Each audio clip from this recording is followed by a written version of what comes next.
Maka yang menyebabkan seseorang manusia mulia tetap akan dimuliakan oleh para murid-muridnya, diziarahi, didoakan dan seterusnya. Maka dari itu kemuliaan yang sesungguhnya adalah dengan sebab ilmu. Maka ayo kita sama-sama jadikan anak-anak kita menjadi anak-anak yang mempunyai ilmu sehingga menjadi anak-anak yang mulia. Saya kalau sampai kepada baginda Rasulullah SAW, maka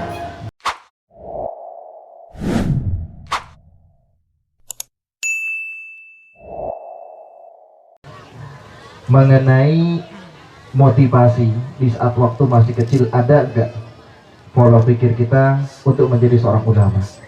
Di waktu kecil kita nih pengen gak sih jadi ulama? Pengen gak sih cita-cita jadi seorang ustadz atau pendai?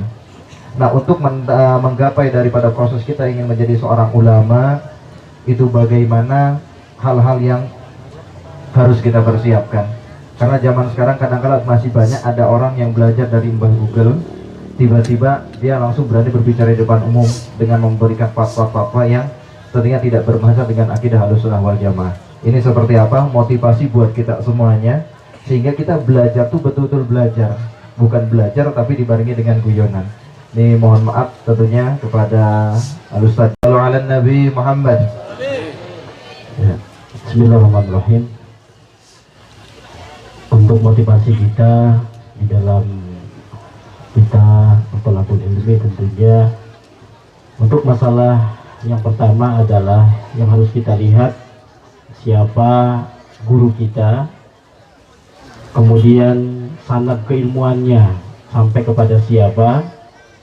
Karena apa yang sudah tadi dibicarakan bahwasanya banyak sekali saat ini orang yang belajar hanya sekedar dari media dan tanpa mengetahui siapa, kemudian sanad ilmunya sampai kepada siapa. Jadi kita harus hati-hati melihat, mencari daripada guru kita. Tapi kalau kita sudah tahu sanadnya, tadi sudah diceritakan beliau Ustaz Ahmad Fauzan, sanad ilmunya kepada siapa sampai kepada Mbah Hasyim Asy'ari, kemudian kepada Syekh Nawawi Al-Bantani, kemudian Ustaz Muhammad Soleh juga sama, ya, sanad keilmuannya sambung sampai kepada baginda Rasulullah SAW. Maka di saat kita belajar atau mencari ilmu, yang pertama kita harus melihat sosok daripada guru kita. Siapa guru kita, sanad keilmuannya kemana gitu. Karena saat ini banyak sekali yang hanya sekedar belajar dari media sosial, dari Facebook, internet, dari YouTube, sehingga kita tidak mengetahui dia pernah mondok di mana, gurunya siapa, kita nggak tahu. Akhirnya menyesatkan di dalam ilmu-ilmu yang kita dapatkan. Nah, insya Allah dengan kita belajar, khususnya yang sambung ke radioku, sambung ke Al-Bahjah, insya Allah ilmunya jelas dan sanadnya jelas, sehingga kita bisa belajar dari guru-guru kita tercinta, walaupun hanya sekedar mendengarkan dari radio saja, akan tetapi insya Allah sanad keilmuannya akan sambung kepada guru-guru kita dan akan sambung kepada baginda Rasulullah SAW. Begitu terus, insya Allah walaupun hanya di radio Kuningan sudah banyak ilmu yang akan kita dapatkan. Jadi motivasinya kita tetap dengerin radio saja, insya Allah sudah banyak ilmu yang akan kita dapatkan dan gurunya jelas gitu. Sehingga akan membawa kepada kehidupan kita yang lebih baik, agar bisa merubah daripada ibadah kita untuk bisa lebih baik, sehingga insya Allah kita mendapatkan kemuliaan di dunia dan di akhirat. Amin ya rabbal alamin. Allahu a'lam bishawab. Ustaz Ahmad Fauzan, tafadhol. Bismillahirrahmanirrahim. Saya dari kecil tidak pernah punya cita-cita untuk jadi ustadz. Jadi kita jalan aja, kebetulan orang tua beliau juga mondok, sehingga saya juga dipondokan. Dan mondok itu tujuannya bukan untuk menjadi seorang alim, bukan untuk menjadi seorang da'i, akan tetapi itu adalah kewajiban, perintah Allah, perintah Rasul, sebagai bentuk ibadah kita. Karena kita ibadah ini harus sesuai dengan ilmunya supaya sah. Dan bisa menjadi sah itu kalau ilmunya tahu. Nah, ilmunya bisa tahu bagaimana, yaitu dengan belajar menuntut ilmu. Adapun keilmuan-keilmuan ini tentunya di kalangan pesantren itu ada istilah namanya sanad, ibu-ibu sekalian. Nah, sanad ini tertulis, tercatat, sehingga ketika saya ngaji kitab misalkan Irsyadul Ibad, ini punya gurunya, dari gurunya sampai ke pengarangnya, itu tertulis, tercatat, sehingga tidak sembarangan. Artinya ilmu-ilmu yang disampaikan oleh Ahlussunnah wal Jamaah, sebagaimana salah satunya adalah guru kita Buya Yahya, ini sanad secara ilmunya jelas itu tadi karena tercatat betul-betul. Adapun motivasinya bahwa kita tahu bahwa manusia yang mulia dengan sebab hartanya, ketika hartanya hilang maka kemuliaannya akan hilang.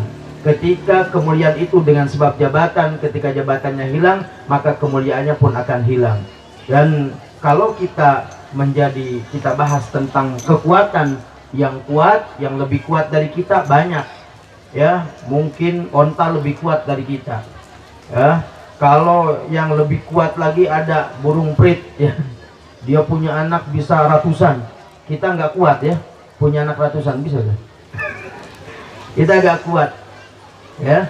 Maka yang menyebabkan seseorang manusia mulia itu bukan dengan sebab hartanya, bukan dengan sebab jabatannya, akan tetapi dengan sebab ilmunya. Kalau mulia dengan sebab ilmu, sampai kapanpun, bahkan sampai sudah mati pun tetap akan dimuliakan oleh para murid-muridnya, diziarahi, didoakan, dan seterusnya. Maka dari itu kemuliaan yang sesungguhnya adalah dengan sebab ilmu. Maka ayo kita sama-sama jadikan anak-anak kita menjadi anak-anak yang mempunyai ilmu, sehingga menjadi anak-anak yang mulia. Saya kalau duduk acara di tetangga, kadang-kadang karena saya akhir, kalau di sana di Cilimus suka dibagi, yang baca Yasin ini, yang tahlil ini, yang hadroh ini, yang doa ini. Saya hadir hanya karena agak lambat terakhir, sehingga nggak kebagian karena disebutin di duluan di depan. Saya cuma sekedar hadir karena tidak kebagian, udah disebutin doa bulan, jadi saya cuma datang doang. Tapi ketika pulang saya dapat berkat yang berbeda. Yang lain orang-orang biasa satu, saya dapat dua, padahal sama, cuman hadir doang. Kalau mimpin baca doa wajar dapat dua, ya. Yang satu sebagai orang biasa, yang satu karena mimpin doa, maka dapat berkatnya dua. Ini saya cuman sekedar hadir, itu ternyata dibedakan, berkatnya dibedakan. Pulangnya kadang dibawain sampai ke motor, kadang-kadang amplop juga. Kenapa sih bisa menjadi mulia, menjadi seperti ini, berbeda dengan yang lain? Karena ada ilmu.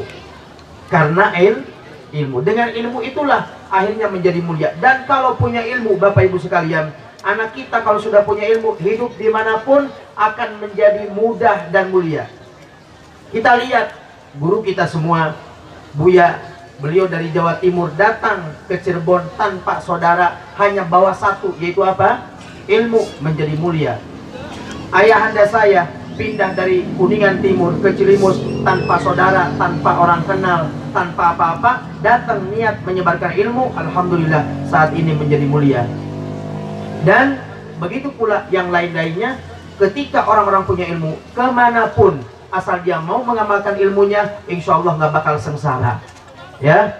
Dan banyak kita orang-orang yang hijrah, sebagaimana Nabi pun beliau hijrah dari Mekah ke Madinah, sehingga menjadi manusia yang mulia. Dan justru agama menyebar lebih luasnya, yaitu ketika di Madinah. Jadi dengan adanya hijrah, dengan adanya perjuangan, dengan adanya ilmu, maka seseorang akan menjadi mulia. Hidup dimanapun tidak akan sengsara kalau orang punya ilmu dan mau diamalkan, seperti itu. Wallahu a'lam bishawab.